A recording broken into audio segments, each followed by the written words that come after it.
भी यूट्यूबर हैं, social media है, प्रिंट मीडिया है, पत्रकार बंधु हैं, न्यूज चैनल हैं, सबसे मिलेंगे, सबका आभार व्यक्त करें, मिले।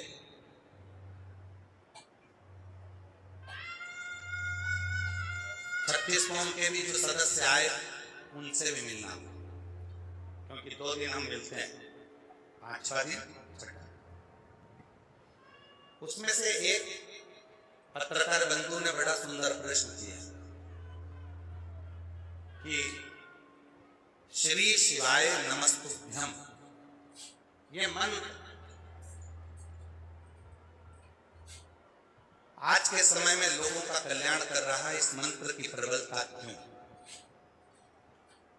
हमने कल भी कहा मीडिया के सामने, और आज फिर कहते हैं, इस मंत्र को श्री वेद व्यास जी ने शिव महापुराण के अंदर विद्धेश्वर संहिता में लिखा, पर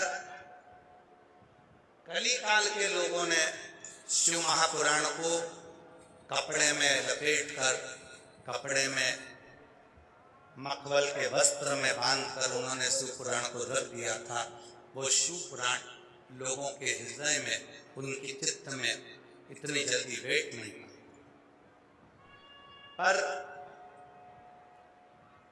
उस शिव पुराण को जब से शिव भक्तों ने सुनना प्रारंभ करा और उनके चित्त में विद्धेश्वर संहिता का ये श्री शिवाय नमस्तुभ्यम मंत्र आया, और उन्होंने गीता प्रेस गोरखपुर की शिव पुराण को पढ़ा, सुना, उनके बाद में उनके मन में आया कि एक मंत्र पृथ्वी पर ऐसा भी है, श्री शिवाय नमस्तुभ्यम, जिसको अगर नहीं भी जपे और कोई जप कर निकल रहा है तो उसके मुख का दर्शन कर कर भी व्यक्ति अपने जीवन को सार्थक कर ले।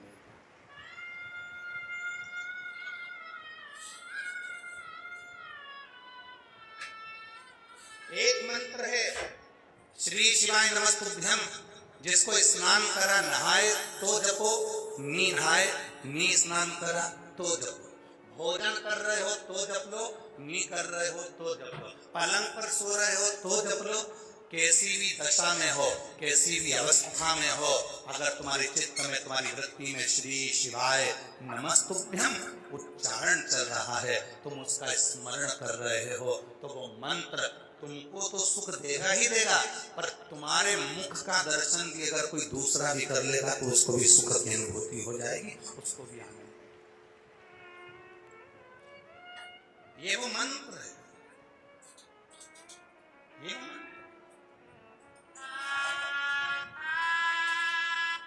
इस मंत्र की मूलता है।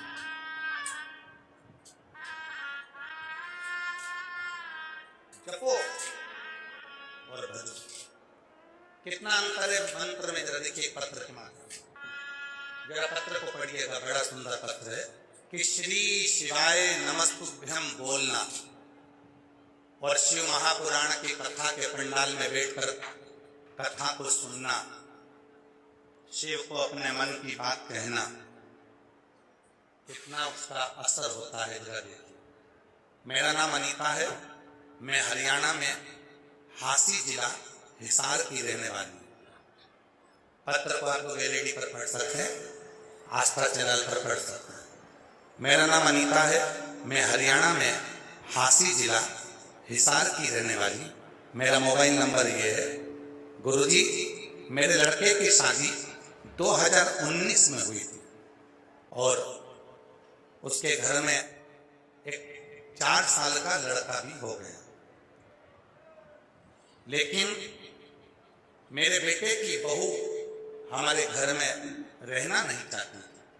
2026 में फरवरी में उसने मेरे बेटे से तलाक ले ली। मेरे बेटे का तलाक हो गया, बहू अपने बेटे को लेकर चली गई, मेरा बेटा अकेला रह गया। तलाक लेकर चली गई, अपना सारा सामान वह भी लेकर चली गई। गुरुजी, मुझे मेरे पोते के जाने का, बहू के जाने का बहुत दुख हुआ कि हमारे घर में किस चीज की कमी थी जो मेरी बहू और मेरा पोता चले गए। गुरुदेव, पोते की याद में और बहू की याद में मैं रात दिन रोती थी। फिर एक दिन ऐसा हुआ कि मेरी पड़ोसन ने कहा मेरी जेठानी से कि सीहोर वाला बाबा दिल्ली में आया है और दिल्ली में रोहिणी में कथा चल रही। हमने सुना है कि अगर पंडाल में बैठकर जो मांगा जाता है वो मिलता है। बाबा ऐसी बाबा ने कृपा कर दी कि मैं दिल्ली रोहिणी पहुंच गई और दिल्ली की रोहिणी में कथा सुनने के लिए गई और वहां केवल 2 दिन की कथा हमने रोहिणी में सुनी। गुरुजी, दिल्ली में कथा केवल 2 दिन की कथा पंडाल में बैठकर सुनी और बाबा से प्रार्थना की कि मेरा पोता घर वापस आ जाए, मेरी बहू वापिस आ जाए। और गुरुजी, हम 2 दिन की कथा दिल्ली की रोहिणी में सुनकर घर आए और 2 दिन के ठीक बाद हम जैसे ही आए, लोगों के काम तो 3 महीने में बाबा करते हैं, मेरे तो आने के 2 दिन बाद मेरी बहू पोते को लेकर घर आ गई और पोते को लेकर घर आ गई और दोनों घर वापस आ गए। आकर मेरी बहू ने मुझे बोला कि मम्मी जी, मुझसे गलती हो गई थी, अब मुझे क्षमा करो और हम दोनों, हमारा जो तलाक हुआ है उसको कैंसिल करो और हम दोनों आपके साथ में रहना चाहते हैं। और अब मेरे बाबा की कृपा से मेरी बहू, मेरा पोता और मेरा बेटा सब साथ में रहते हैं। ये शिव